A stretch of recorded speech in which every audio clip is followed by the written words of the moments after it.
second derivative of x with respect to t plus xt is equal to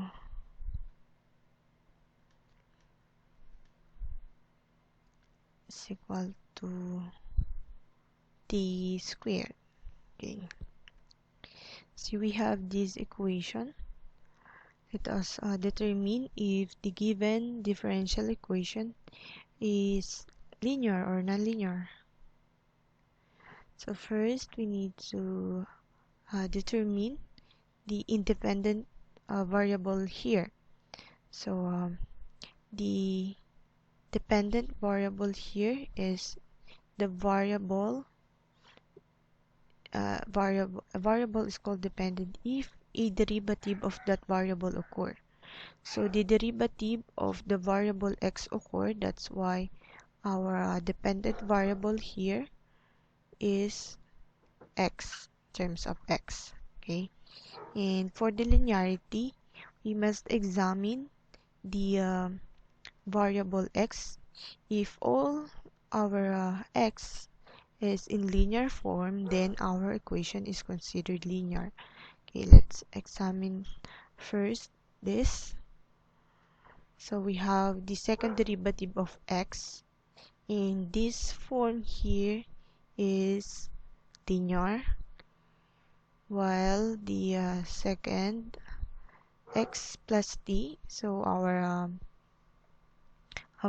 dependent variable x is multiplied only by the independent variable t. So we also have here linear in terms of our dependent variable, and for the last term we have the t squared.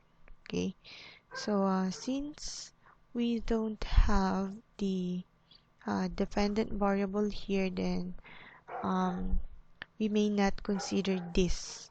Okay, so we will only examine all the terms which has the dependent variable. Okay, so this derivative here has the dependent variable x, as well as this xt. So we will only examine these two, and if this two is linear in form, then the derivative is called the differential equation is called linear. Okay, so what if instead of this, say we have same condition, dt squared plus xt is equal to t squared, but this whole equation here, I mean this square, the second derivative of x with respect to t here is multiplied by variable x. So what will happen to our equation? First, determine which is the dependent and independent. So our dependent variable here is x, because this variable x occurs in a derivative. So we have the variable x here. So we will only examine this term and this term. If these two terms are linear, then we have a linear dE. If one of these terms is not linear, then our equation automatically becomes non-linear. Okay, so as you can see here, we have the product of the dependent variable in the derivative, which contains the dependent variable, in that this multiplication here makes this part a non-linear. This is linear. This part here is non-linear. Since this part here is non-linear, then automatically our equation is non-linear. linear. This is a non-linear DE. Or if you gonna complete uh, the classification of the DE, this DE here is we have the second order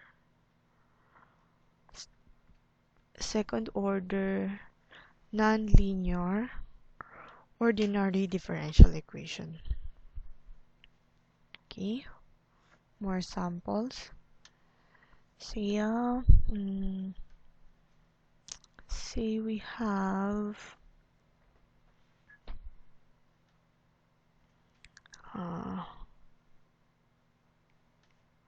derivative of R with respect to S plus S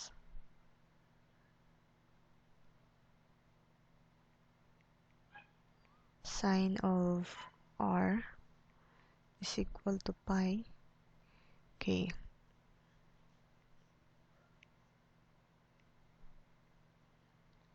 The derivative of R with respect to S squared plus sine R is equal to pi. Okay. So first thing first is we need to determine the dependent variable.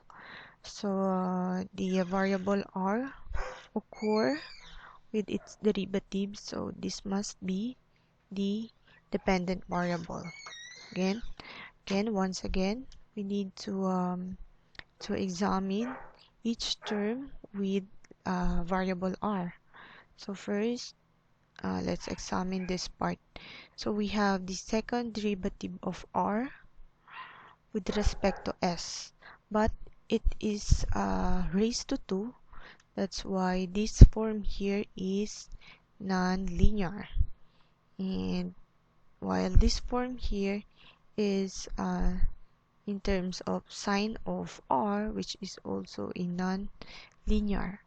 That's why this whole term here is an example of non-linear differential equation. Okay, another one. Say we have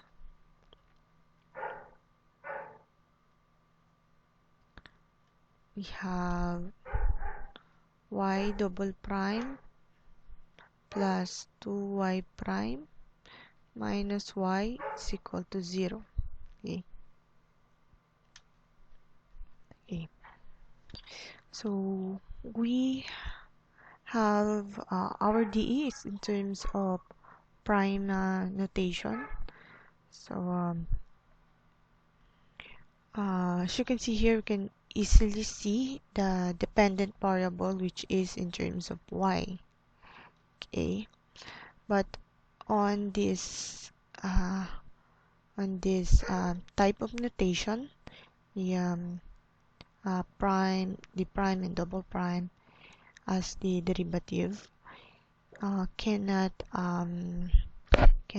show the independent variable. Okay, this equation can be in terms of dy over dx.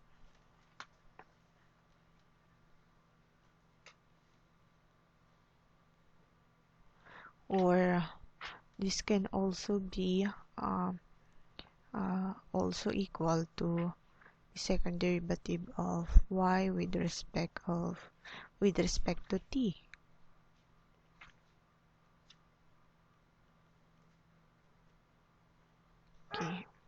Okay. So we cannot directly see the independent variable because we use the form y prime plus 2y y double prime plus 2y prime minus y. So we use the another way of presenting derivative. So the disadvantage of this of this form is that we cannot directly see the independent variable, but that is not um, uh, that's uh, that's actually not a problem in determining the linearity of the differential equation, because we only need to know the dependent variable, which here we can easily see the dependent variable is in terms of y. So we need to examine all terms with variable y. So we have this first term, the second term, and this last term. So for this term, y prime is linear in form. 2, I mean double prime. 2 y prime is also linear in form, and this variable y is also linear. That's why this whole equation here is classified as linear DE. Okay, so once again, the differential equation is linear if the dependent variable appears in a linear fashion. So the dependent variable and its derivative. Okay, so for our first example, we have this, our dependent variable y is in both linear form. That's why our equation is linear. For our second example, our dependent variable y here in this form is not linear because it is being squared. Okay, and that's why it is a nonlinear DE. For our third example, our dependent variable here is x. So all terms with variable x must be examined. This part here is linear. This part here is also linear, and we don't care with this part because this has no variable x. That's why this equation is linear. And for the another example, the dependent variable x is multiplied to its derivative, and that makes this equation a nonlinear. So this is automatically a nonlinear ODE. And this form here, the second derivative is being squared, which makes this equation a nonlinear.